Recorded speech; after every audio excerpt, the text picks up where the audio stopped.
What's good with everybody? Kylie Muscle here.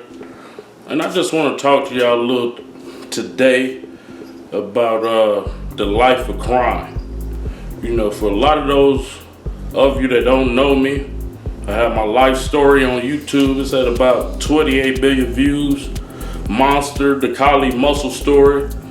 And it's, you know, a little introduction into my life and what I went through.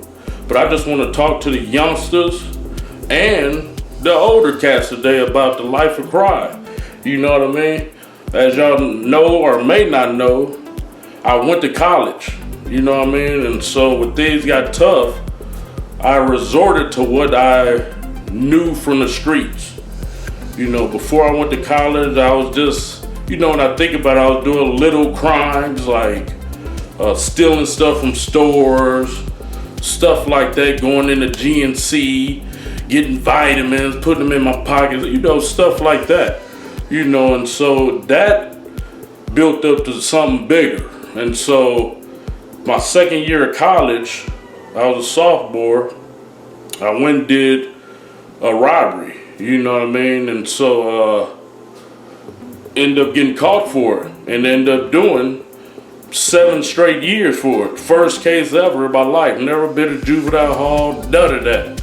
So, you know, fortunately, I always was a stand-up guy, so I went in prison already buff, already had respect, so I didn't have a lot of issues.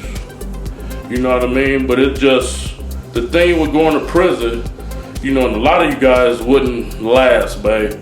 You know, because firstly, it's dehumanizing. You know, you got some correctional officer could just come basically do anything to you, especially if you don't have no respect, if you don't have no strength, no muscle, if you don't have no group of people with you, a gang, partners, you might not make it out. I know a lot of people that didn't make it out, and I know a lot of people that lost their mind in prison. You know, so it's not the place to go. You see what I'm saying? So what I'm doing this video for today is to say the life of crime ain't it, man. I haven't met one good criminal. Not one. You know, everybody get busted. So when I got out from doing the robbery, I tried to go the straight path. That didn't last. So I had my hand in the drug game. You know, you could get the book Ex-Con to Icon, the Kylie Muscle story. It's everywhere. Barnes & Noble, eBay, you know, iTunes, all that good stuff, ebook. And you can see the whole story, but I would just give you guys a little bit right now. So when I got out, I thought I was a better criminal. So I went on the straight path, became a personal trader, a stripper, you know, was making good money. When that shit got slow, my buy went to the left. And so I went and got some dope to sell. And so I didn't last in the dope game 90 days. And I was getting kilos, unlimited supply, because I had the connections from prison. So that didn't last. So went to prison another year, got out, thought I was better. So I got to connect again, got about another 6-7 months on the streets, selling drugs. And each case with me, no drugs found. But the police knew I was doing something. So they busted me just because they felt I was doing something. And so, to make a long story short, I caught 3 drug cases. No drugs found, neither case. They called it third player. They said because they thought I was the big wig, which you know. But they said I told somebody to sell somebody dope. 3 cases of that.